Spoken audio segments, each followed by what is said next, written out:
First law of thermodynamics corresponds to first law जो of first law of thermodynamics जो है delta Q is equal to delta U plus W. ठीक। Delta Q क्या है? Heat given to the system. जो भी आप system को हीट दोगे डेल्टा क्यू है।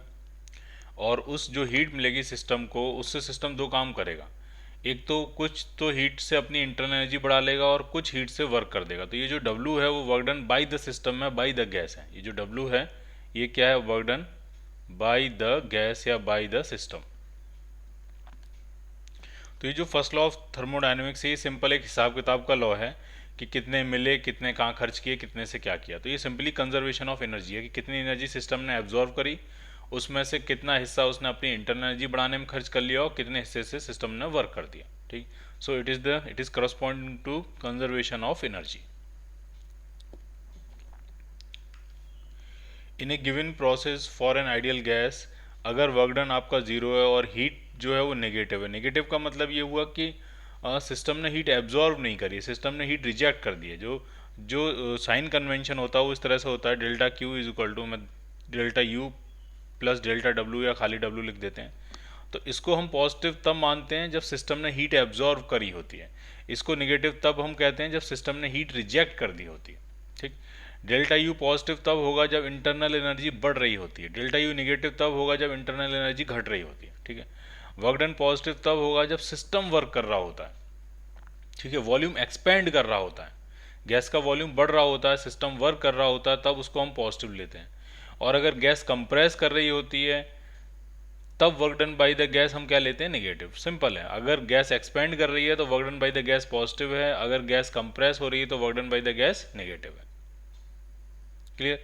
तो इसमें कह रहे हैं डेल्टा क्यू निगेटिव है और वर्क डन जीरो है। तो वर्क डन अगर आपका जीरो है, डेल्टा क्यू निगेटिव है, तो डेल्टा यू भी निगेटिव हो जाएगा। डेल्टा यू निगेटिव होने का मतलब ये है कि इंटरनल एनर्जी आपकी डिक्रीज कर रही है, और इंटरनल एनर्जी टेम्परेचर का फंक्शन होती है। अगर इंटरनल एनर्जी डिक्रीज कर रही है तो डेफिनेटली टेम्परेचर क्या कर रहा होगा? डिक्रीज कर रहा होगा। तो सिर्फ हम एक ही बात इसमें कह सकते हैं, the temperature will decrease. A part.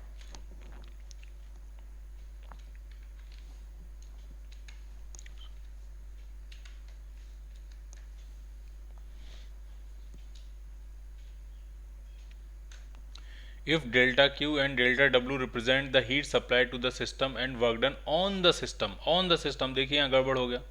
हमारा जो फर्स्ट लॉ है जिसमें हम लिखते हैं delta Q is equal to delta U plus delta W, या W कुछ भी लिख लीजिए। तो इस लॉ में ये जो डेल्टा W होता है ये work done by the system होता है। ठीक। Heat supplied to the system, change in internal energy of the system and work done by the system.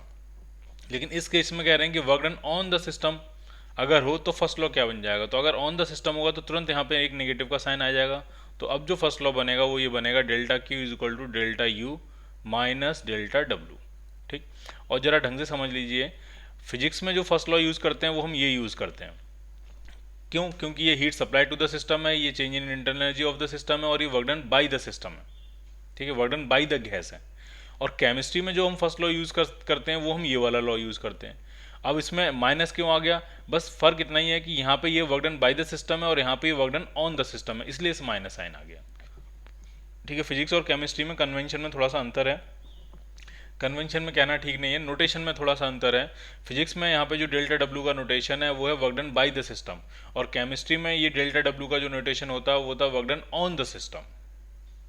ठीक। इसीलिए केमिस्ट्री में जो फर्स्ट लॉ यूज़ करते हैं वो हम ये यूज़ करते हैं, और फिजिक्स में जो फर्स्ट लॉ यूज़ करते हैं वो हम ये यूज़ करते हैं। ठीक। ढंग से देखा जाए तो दोनों में कोई डिसएग्रीमेंट नहीं है, दोनों सेम ही है। बट यहाँ पे बाई द सिस्टम है, इसलिए अगर प्लस है तो जब हम ऑन द सिस्टम लिखेंगे तो ये क्या हो जाएगा? आपका माइनस में कन्वर्ट हो जाएगा। तो क्या आंसर बनेगा आपका? B part.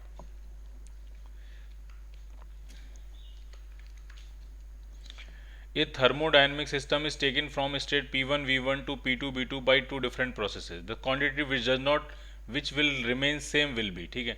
तो अगर हम एक थर्मोडायनेमिक सिस्टम को किसी स्टेट P1 V1 से, मान लिया ये PV ग्राफ है, ये वॉल्यूम है, ये प्रेशर है, और ये स्टेट है आपकी P1 V1, और इससे हम किसी दूसरी स्टेट लेके जा रहे हैं P2 V2, तो कौन सी चीज़ सेम रहेगी? तो वो होगा चेंज इन इंटरनल एनर्जी। क्यों? अगर आप एक स्टेट से दूसरे स्टेट दो अलग अलग रास्तों से जा रहे हो तो जो हीट सप्लाइड होगी दोनों रास्तों में अलग अलग होगी, जो work done by the gas होगा दोनों रास्तों में अलग अलग होगा, बट जो चेंज इन इंटरनल एनर्जी होता है वो स्टेट फंक्शन होता है, वो पाथ फंक्शन नहीं होता है। जबकि हीट सप्लाइड और work done by the gas ये दोनों पाथ फंक्शन होते हैं, ये पाथ पे डिपेंड करेंगे, प्रोसेस पे डिपेंड करेंगे, कौन से रास्ते से गए उस पर डिपेंड करेंगे। लेकिन जो चेंज इन इंटरनल एनर्जी है वो स्टेट फंक्शन है, वो सिर्फ ये पूछता है कि बस ये बताओ कि शुरू कहाँ थे और ख़त्म कहाँ हुए। वो ये नहीं पूछेगा कि आप कौन से रास्ते से आए। तो जो डेल्टा यू होगा वो स्टेट फंक्शन होता है, डेल्टा यू चेंज सिर्फ पाथ पे डिपेंड नहीं करता है, तो वो जो है वो सेम रहेगा दोनों प्रोसेस में। तो डेल्टा यू दोनों में सेम रहेगा। अब डेल्टा यू आंसर ही नहीं है इसमें कहीं, तो हम फर्स्ट लॉ को यूज़ करते हैं, delta Q is equal to delta U plus delta W. तो यहाँ से अगर हम डेल्टा यू निकालेंगे तो वो आपका आ जाएगा delta Q minus delta W. ठीक, तो ये वो क्वांटिटी है जो दोनों प्रोसेस में सेम होगी। So your answer is D part.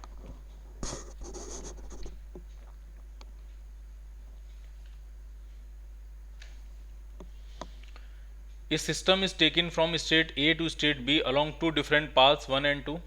ठीक, वैसे ये क्वेश्चन ये भी कि हमारे पास एक स्टेट 1 है, ए स्टेट है, और एक स्टेट बी है, और ए से बी हम जा रहे हैं दो डिफरेंट पाथ से। मान लीजिए एक पाथ ये है 1 और एक पाथ ये है 2।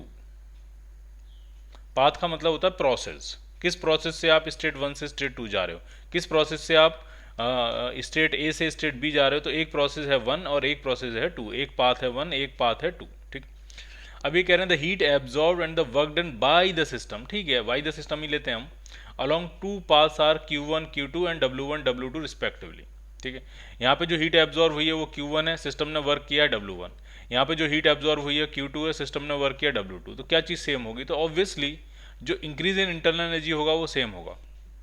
ठीक, तो पहले पार्ट में जो internal increase in internal energy होगा या चेंज इन इंटरनल एनर्जी होगा वो हो जाएगा Q1 माइनस W1, और दूसरे रास्ते से जो चेंज इन इंटरनल एनर्जी हो जाएगा वो जाएगा Q2 माइनस W2। और change in internal energy path पे डिपेंड करता नहीं, तो दोनों रास्तों का सेम आएगा। So your answer is C part.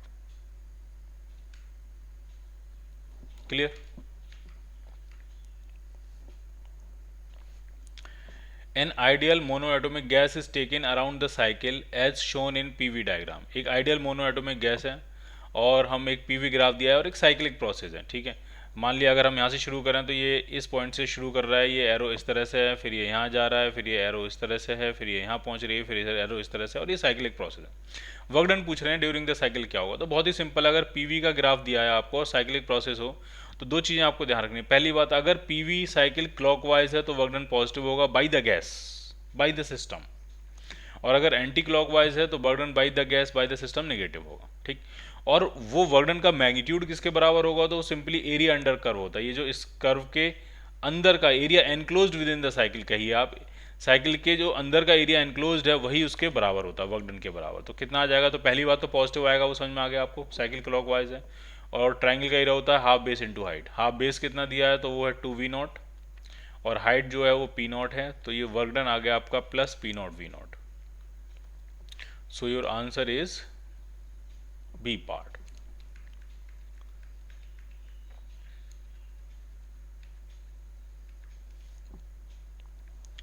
A thermodynamic system is taking through a cyclic process PQRSP। P तो है ही नहीं इसमें। ओके, ये जो D होगा ये होगा P, ये है P, P से Q, Q से R, R से S, S से वापस P। ठीक है, एक साइक्लिक प्रोसेस है, आपको उसको इस तरह से लेके जा रहे हो, P से वापस P तक। पूछ रहे हैं net work done by the system. तो पहली बात, ये साइक्लिक प्रोसेस PV का ग्राफ है, बट ये साइकिल एंटी क्लॉकवाइज है, तो वर्क डन नेगेटिव आएगा, तो पॉजिटिव वाला तो आंसर आएगा नहीं, ना A पार्ट आंसर बनेगा ना C पार्ट आंसर बनेगा। ठीक है, आंसर या तो B होगा या D होगा। और वर्क डन का मैग्नीट्यूड क्या होगा? Area with in the cycle, area enclose with in the cycle. तो कितना आएगा वर्क डन, जरा निकालते हैं। तो पहली बात तो नेगेटिव आएगा, वो समझ में आ गया। और एरिया होगा बेस इंटू हाइट। बेस जो है वो है आपका 200 cc, 200 cc, सेंटीमीटर क्यूब को मीटर क्यूब में कन्वर्ट करेंगे तो 10⁻⁻⁶ इंटू हाइट जो है, हाइट कितनी है?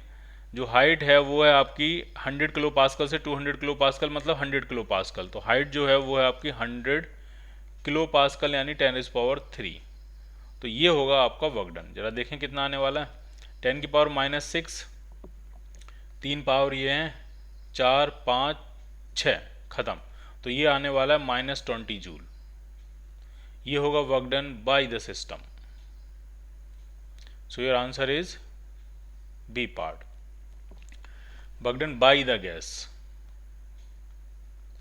अगर इसी में पूछा होता work done on the gas बताओ, तो अगर बाय द गैस -20 आया तो ऑन द गैस +20 हो जाएगा, ठीक। लेकिन निकालेंगे पहले हम बाय द गैस ही, क्योंकि हमारे सारे फॉर्मूलों में जो वर्क डन होता है वो बाय द गैस होता है, और बाद में फिर उसको ऑन द गैस में कन्वर्ट कर देंगे। अगर बाय द गैस -20 आया है तो by work done on the gas +20 हो जाएगा, ठीक। Work done by the gas, work done by the system, work done by the system on the surrounding एक ही बात होती है। Work done on the gas, work done on the system, work done by the surrounding on the system, वो सारी एक बात होती है।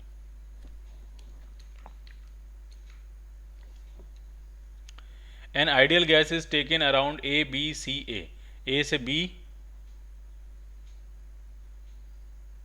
इसमें लिखा है ए बी सी है शोन इन पीवी डायग्राम। तो यहाँ से एरो तो ए से सी पहले है, सी से बी बाद में है और बी से ए, तो हम डायग्राम के हिसाब से चल देते हैं, ठीक।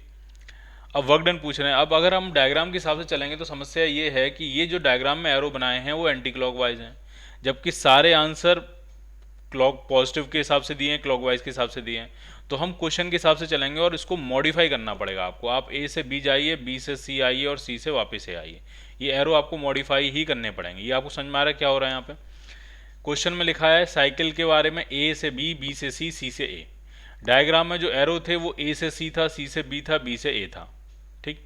क्वेश्चन के हिसाब से साइकिल क्लॉकवाइज होनी चाहिए थी, डायग्राम के हिसाब से साइकिल एंटी क्लॉकवाइज थी। तो हमने देखे ऑप्शंस, अगर ऑप्शंस निगेटिव होते तो डेफिनेटली साइकिल एंटी क्लॉकवाइज होती।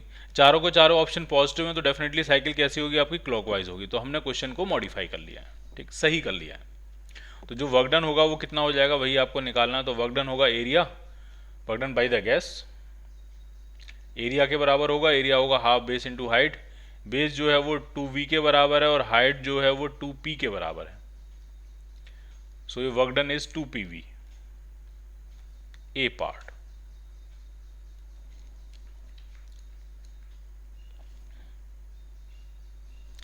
Work done by the gas in the process shown in figure, ठीक है।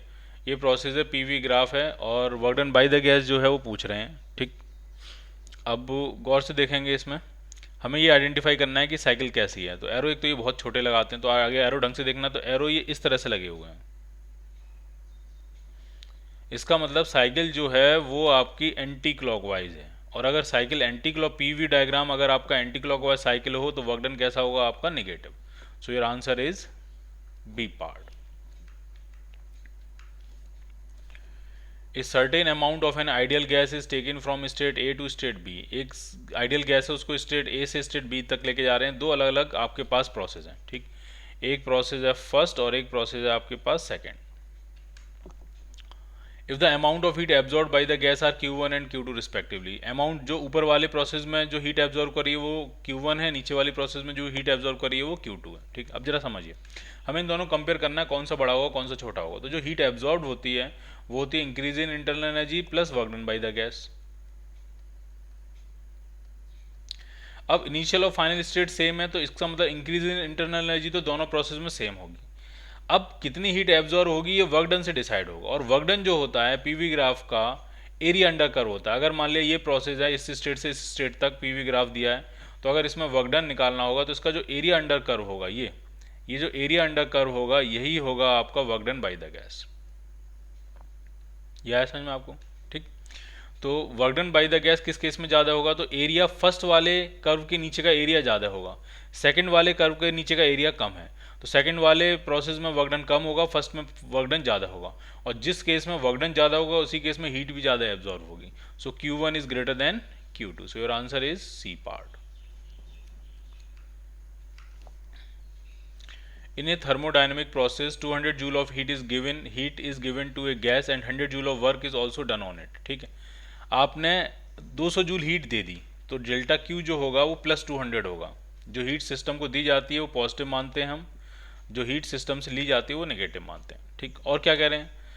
और कह रहे हैं 100 जूल वर्क उसके ऊपर कर दिया, is also done on it. तो work done on the gas 100 joule है, तो work done by the gas -100 joule होगा। तो हमारे नोटेशन में work done by the gas हम यूज करेंगे। ऑन द गैस प्लस 100 है तो work done by the gas क्या हो जाएगा, -100 जूल। अभी पूछ रहे हैं इंटरनल एनर्जी में चेंज बता दो, लगा देते हैं first law of thermodynamics, delta Q is equal to delta U plus W. ये आपका 200 जूल है, ये डेल्टा यू आपको निकालना है, work done by the gas होता है ये -100 है, तो इधर जाके 300 हो जाएगा, तो इंक्रीज इन इंटरनल एनर्जी जो आपका आएगा वो आपका आएगा 300 joule. So your answer is B part. Clear? Corresponding to the process shown in figure, what is the heat given to the gas in process A, B, C, A से B, B से C, C से A। ठीक है, इस process में कितनी heat देनी पड़ेगी ये आपसे पूछ रहे हैं। ठीक है, तो डायरेक्ट ढंग से समझिए, A से B, B से C, C से A। साइकिल कैसी है, PV ग्राफ है, इधर प्रेशर है, नीचे वॉल्यूम है। तो ये जो साइकिल है वो क्लॉकवाइज है, क्लॉकवाइज साइकिल में work done by the gas positive होता है। और साइक्लिक प्रोसेस की एक और खास बात है, जिस पॉइंट से चले आप उसी पॉइंट पे आगे लौट के, तो हर साइक्लिक प्रोसेस में change in internal energy zero होता है, क्योंकि स्टेट बदली नहीं, जिस स्टेट से चले घूम फिर के आप उसी स्टेट में आ गए। इंटरनल एनर्जी तो स्टेट फंक्शन होता है, और जब स्टेट नहीं बदली तो इंटरनल एनर्जी इनिशियल और फाइनल सेम होंगी, तो change in internal energy will B zero. Clear? ठीक। अब फर्स्ट लॉ ऑफ थर्मोडायनेमिक्स के पास चलते हैं, क्या हो जाएगा, तो डेल्टा यू जीरो हो जाएगा, तो ये सीधे सीधे जो heat supply to net heat supply to the gas जो होगी वो आपकी work done by the gas के बराबर होगी। और वर्क डन हम कैसे निकालेंगे, ये net heat supplied, net heat supplied, net work done in A complete cyclic process. तो नेट हीट सप्लाइड कितना निकालेंगे, तो वो होगा work done by the gas के बराबर, और वर्क डन जो होगा वो इसका एरिया के बराबर होता है। तो हम एरिया निकाल लेते हैं, half base into height, half triangle ही तो है, हाफ बेस इंटू हाइट। तो अगर मैं इसको बेस कह देता हूँ, चलो इसको बेस कह देता हूँ, तो ये 1 से 2 हुआ है, तो ये 1 मीटर क्यूब का बेस है, और जो हाइट है वो ये हाइट है, तो हाइट जो है वो 2 से 4 हुई है, यानी 2 न्यूटन पर मीटर स्क्वायर की हाइट है। तो ये जो आपका वर्क डन आ रहा है वो 1 जूल के बराबर आ रहा है। तो जो नेट हीट सप्लाइड होगी, नेट हीट सप्लाइड, वो किसके बराबर होगी, आपकी 1 जूल के बराबर होगी। तो आपका आंसर बन रहा है ए पार्ट। ठीक है, ये समझ में आया आपको? सो your answer is a part. अब इसमें इस क्वेश्चन में कई बार एक डिस्प्यूट उठता है, वो भी समझ लीजिए। आप ऐसा कह सकते हो कि what is the heat given to the gas in the process A B C A. तो आप ये कह सकते हो सर इसमें नेट तो लिखा ही नहीं है, net heat given to the system लिखा ही नहीं है, क्योंकि ये जो प्रोसेस है ए से बी, बी से सी, सी से, ये 3 स्टेप की प्रोसेस है। ए से बी, बी से सी, सी से ए, 3 स्टेप की प्रोसेस है। और इस 3 स्टेप में हो सकता है कुछ स्टेप में हीट दे जा रही हो और कुछ स्टेप में सिस्टम ने हीट रिजेक्ट कर दी हो। कुछ स्टेप, 3 स्टेप में हो सकता है कोई ऐसा स्टेप हो जिसमें हीट एब्जॉर्ब करी हो सिस्टम ने, कोई ऐसा स्टेप हो जिसमें हीट रिजेक्ट करी हो। ठीक, तो जरा समझना, जैसे मान लिया अगर हो सकता है 3 स्टेप थे, हो सकता है पहले स्टेप में 5 जूल हीट एब्जॉर्ब कर ली, दूसरे स्टेप में हो सकता है उसने 4 जूल हीट एब्जॉर्ब कर ली, और तीसरे स्टेप में हो सकता है उसने 8 जूल हीट रिजेक्ट कर दी। तो अगर आप नेट हीट एब्जॉर्ब पूछोगे तो वो 1 जूल आ जाएगा, लेकिन ऐसा नेट तो लिखा नहीं है यहाँ पे, तो इसमें तो सिर्फ ये लिखा है what is the heat given to the gas. तो heat given to the gas में तो सिर्फ ये पार्ट और ये पार्ट आएगा, ये वाला पार्ट तो आएगा ही नहीं। तो आप ये कह सकते हो सर इसका आंसर तो 9 जूल होना चाहिए। ठीक, तो ये डिस्प्यूट रहता है। ठीक, तो हम उसको भी एक बार सेटल करके देखते हैं कि कौन कौन सी प्रोसेस जो है वो हीट एब्जॉर्ब करने वाली प्रोसेस है और उसमें कितनी हीट एब्जॉर्ब होगी। ठीक, बट उसके लिए आपको कई सारी इन्फॉर्मेशन चाहिए होंगी। ठीक है, हो सकता है नंबर ऑफ मोल्स भी चाहिए हो आपको। ठीक है, और भी कई सारी चीज़ें चाहिए होंगी इसमें, तो एक बार चेक करके देखते हैं इसको।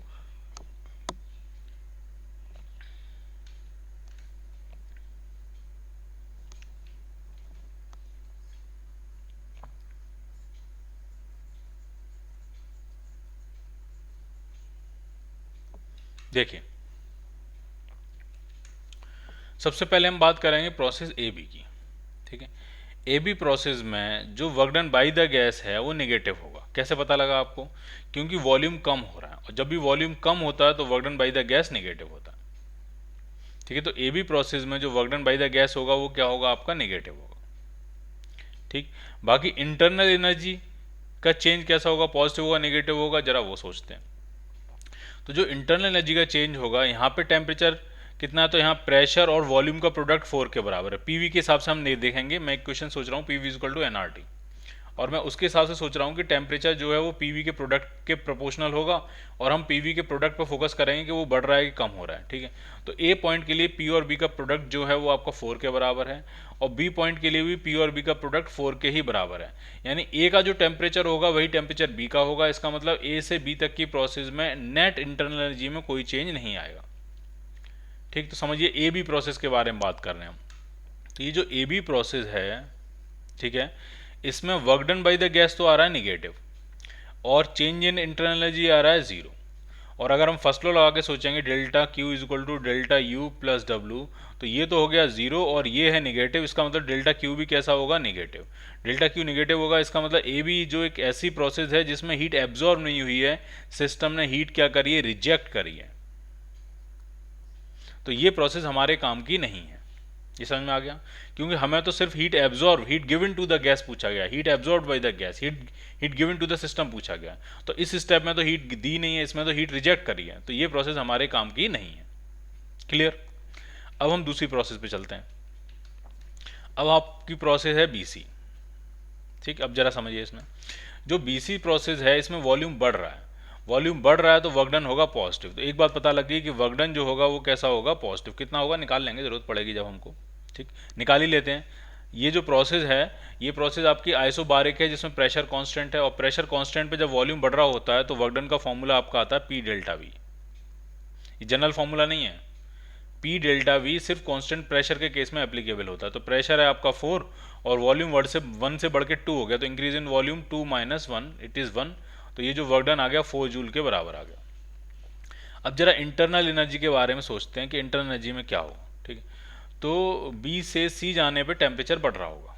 ठीक है, क्योंकि यहाँ पे पी और वी का प्रोडक्ट 4 इंटू 1 4 के बराबर है, और इस पॉइंट पे पी और वी का जो प्रोडक्ट है वो 4 इंटू 2 8 के बराबर है। तो आपका टेम्परेचर बढ़ रहा होगा, तो इंटरनल एनर्जी बढ़ रही है। ठीक, तो जरा हम लिखते हैं इंटरनल एनर्जी का फॉर्मूला क्या होगा। तो एन सी वी होता है एफ आर बाई 2। अब यहीं पे हम फंस जाएंगे। ठीक है, क्योंकि आपको ये दिया ही नहीं है कि इसमें ये जो गैस है वो कौन सी गैस है, मोनो एटोमिक है कि डाई एटोमिक है, पॉली एटोमिक है, क्या है। ठीक, वो आपको दिया ही नहीं है। ठीक, तो अब इस प्रोसेस में हम यहाँ इसलिए फंस जाएंगे क्योंकि अब आपको यहाँ पे नहीं पता बिल्कुल भी कि ये क्या होने वाला है इसमें। ठीक है, चलो फिर भी मैं, क्या पता डेल्टा यू की वैल्यू कट पिट जाए, कुछ हो जाए, डालते हैं हम। ठीक, एन सी वी को सी वी रहने देते हैं, N C V delta T कितना हो जाएगा, तो T final minus T initial. अब टी फाइनल और टी इनिशियल की वैल्यू समझिए। टी फाइनल का मतलब T temperature at C point, और टी इनिशियल का मतलब टेम्परेचर एट बी पॉइंट। कितना आएगा, तो जरा P V equal to N R T की क्वेश्चन लगाते हैं। सी पॉइंट का अगर हमें निकालना, तो सी पॉइंट का प्रेशर है 4, वॉल्यूम है 2 is equal to N R T C. तो यहाँ से टी सी जो आपका आ गया वो 8 अपॉन एन आर आ गया। ठीक, इसी तरह से बी पॉइंट का निकालेंगे तो वहाँ पे प्रेशर है 4, वॉल्यूम है 1 is equal to N R T B. तो टी बी अगर हम निकालेंगे तो ये आ जाएगा 4 अपॉन एन आर। तो T C minus T B करेंगे 8 upon N R minus 4 upon N R, that is 4 upon N R. So it is N C V into 4 upon N R. तो अच्छी बात ये, नंबर ऑफ मोल से number of moles cancel out हो गए, तो जो चेंज इन इंटरनल एनर्जी आ रहा है वो आ रहा है 4 सी वी अपॉन आर। ये चेंज इन इंटरनल एनर्जी हो गया। तो कितनी हीट सप्लाई करनी पड़ेगी बीसी प्रोसेस में, जो हीट सप्लाई करनी पड़ेगी delta Q is equal to delta U plus W. Delta U है 4 सी वी अपॉन आर, और वर्क डन जो है वो आपका 4 जूल के बराबर है। तो अभी तक हमने ये कर लिया कि हमने बीसी प्रोसेस में फाइंड कर लिया। ठीक, अब हम बात करेंगे कौन सी प्रोसेस की, सीए प्रोसेस की। देखिए सीए प्रोसेस, तो सीए प्रोसेस में अच्छी बात यह है कि वॉल्यूम कांस्टेंट है, तो work done by the gas तो होगा आपका 0। ठीक, अब इंटरनल एनर्जी के बारे में सोचते हैं। तो इंटरनल एनर्जी में आप ये देखिए कि सी और ए में किसका टेम्परेचर ज़्यादा होगा, और टेम्परेचर के लिए पी और वी के प्रोडक्ट पर फोकस करते हैं। तो सी के लिए पी और वी का प्रोडक्ट 8 है, और ए के लिए पी और बी का प्रोडक्ट 4 है। तो इसका मतलब पी और बी का प्रोडक्ट कम हो रहा है, इसका मतलब टेम्परेचर कम हो रहा है। टेम्परेचर कम हो रहा है तो इंटरनल एनर्जी कम हो रही है, इंटरनल एनर्जी कम हो रही है तो सिस्टम ने हीट रिजेक्ट की होगी, क्योंकि वर्क डन तो है ही नहीं, वर्क डन है नहीं, इंटरनल एनर्जी निगेटिव है। तो फर्स्ट लॉ के बारे में सोचो आप, delta Q is equal to delta U plus W. Work done है नहीं, वर्क डन तो हो गया 0। इंटरनल एनर्जी निगेटिव है तो उसका मतलब डेल्टा क्यू भी तो निगेटिव होगा, निगेटिव होने का मतलब सिस्टम ने हीट रिजेक्ट करी होगी।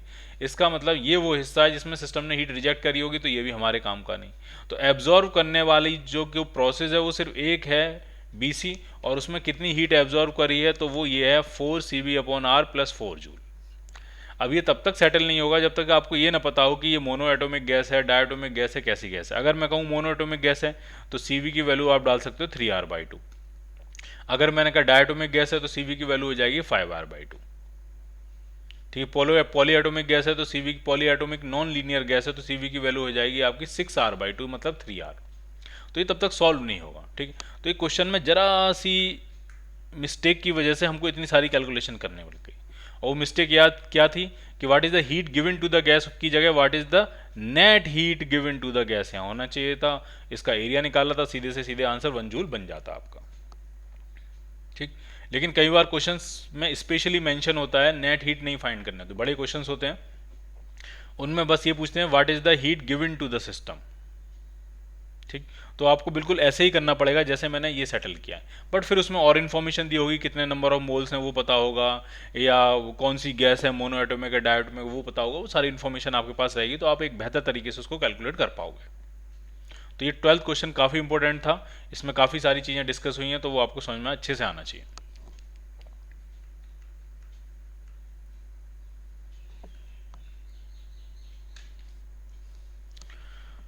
N ideal gas is taken through the cycle A से B, B से C, C से वापस है। A से B जा रही है, एरो ढंग से बना लेते हैं, A से B है, B से C है, C से वापस A है। ठीक, if the net heat supply to the gas in the cycle is 5 joule. अब देखिए यहाँ लिखा है नेट, नहीं लिखा है।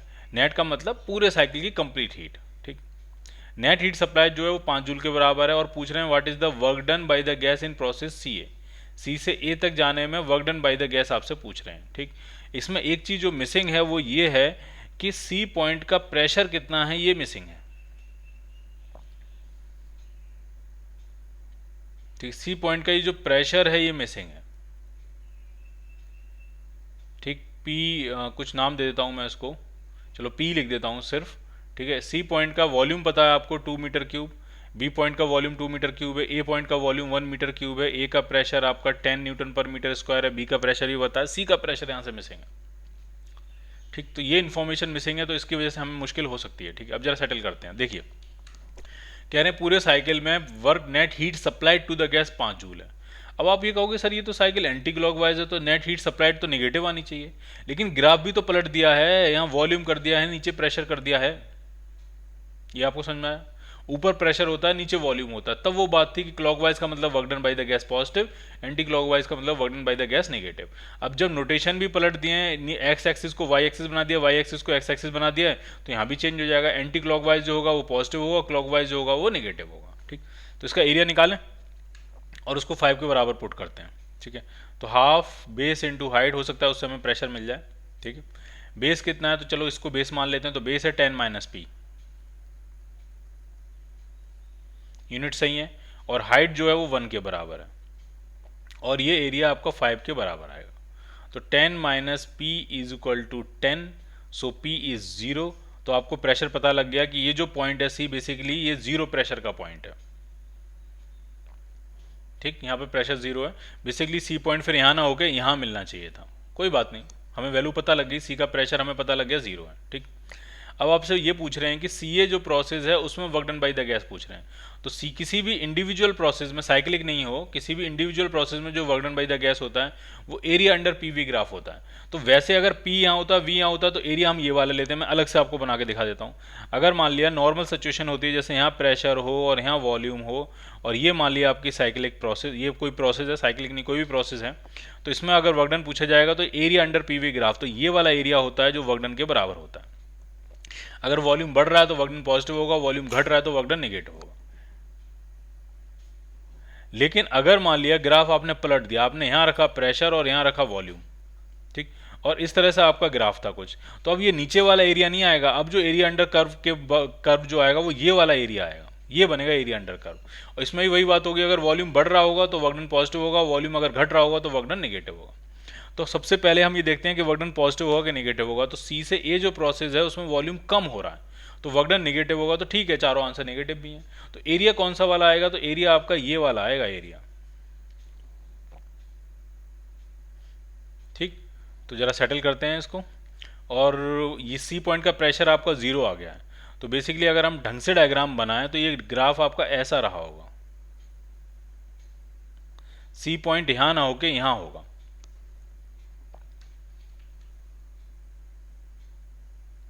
सही डायग्राम आपका ये होना चाहिए।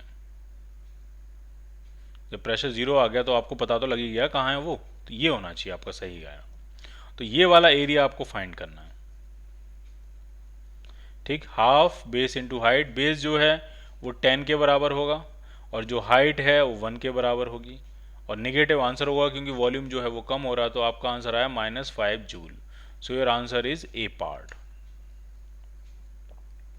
Clear?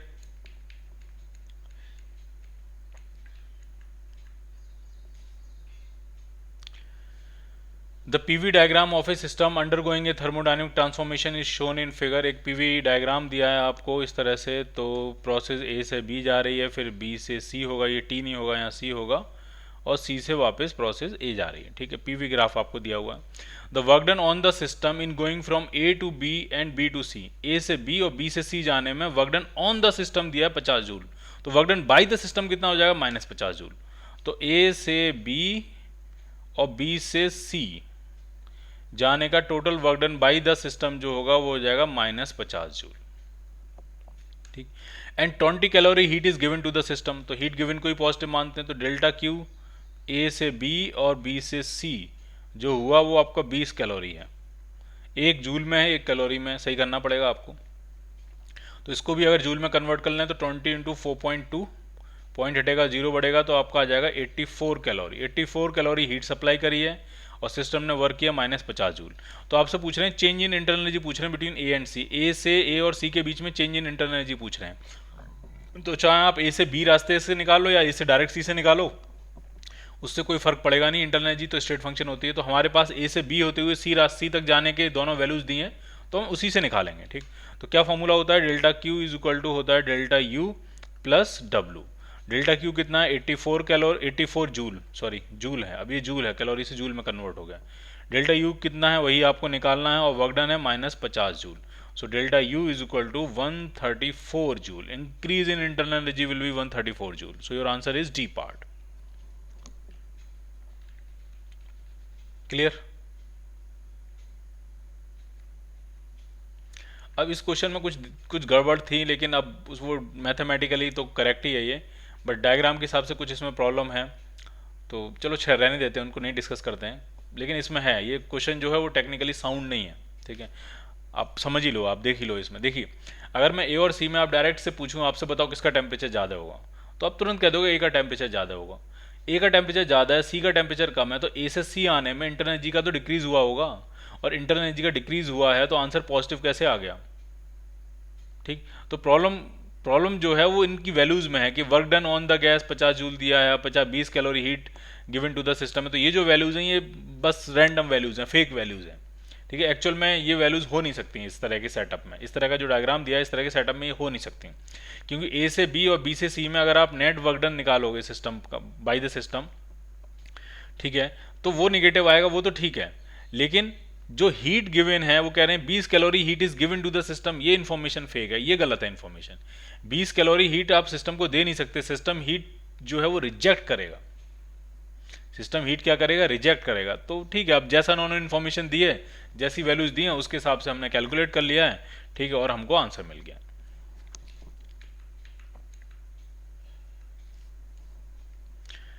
A closed system undergoes a change of state by a process 1 to 2 for which, ठीक है, एक क्लोज सिस्टम है और हम 1 स्टेट से 2 स्टेट जा रहे हैं। ठीक, और कितनी हीट सप्लाई करनी पड़ी है Q12, तो वो दिया 10 जूल, और वर्क डन कितना हुआ 1 से 2 की प्रोसेस में, वो है -5 जूल। और उसके बाद कह रहे हैं the system is now return to its initial state by different path, कोई दूसरा रास्ता है, वहां से सिस्टम वापस अपनी इनिशियल स्टेट में लौट के आ जाता है, और इस पास रास्ते में वापस आने में जो डेल्टा Q21 है वो -3 जूल है, और वर्क डन पूछ रहे हैं 2 1 का वर्क डन कितना होगा। ठीक, तो सिर्फ आप इतना बताओ मुझे, अगर इस पूरी प्रोसेस को हम कंबाइंड इकट्ठा डील करें तो ये साइक्लिक प्रोसेस हो गई, और साइक्लिक प्रोसेस में इंटरनल एनर्जी का चेंज जो होता है वो जीरो होता है। अगर पहली प्रोसेस में इंटरनल एनर्जी का चेंज डेल्टा 1 2 है और दूसरी प्रोसेस में इंटरनल एनर्जी का चेंज डेल्टा U 2 1 है, तो पूरी साइक्लिक प्रोसेस में डेल्टा U जो होता है वो जीरो होता है। इसका मतलब delta U 1 2 plus delta U 2 1 का सम जो होगा वो क्या होगा, जीरो। डेल्टा U 1 2 कितना होगा, तो डेल्टा U जो होगा वो होता है delta Q 1 2 minus W 1 2, clear. Plus delta 2 1 कितना, U 2 1 कितना होगा, तो वो होगा डेल्टा Q 2 1 माइनस W 2 1, और इन सब का सम क्या हो जाएगा, जीरो। बस अब आपको वैल्यू डाल देनी है। ये वैल्यू है 10 जूल, ये वैल्यू है -5 जूल, प्लस ये वैल्यू है आपकी -3 जूल, माइनस W 2 1 आपको निकालना है। तो W 2 1 को अगर हम इधर लेके आएंगे तो W 2 1 जो आ जाएगा वो आपका आ जाएगा 15 minus 3, so it is 12 joule. ठीक, तो इसमें एक ई पार्ट बना के आंसर कर लेना है आपको, और वो आपका आएगा 12 जूल। ठीक, इसमें कोई भी आंसर करेक्ट नहीं है, ई पार्ट बना के आपको एक आंसर लिख लेना है 12 जूल। क्लियर।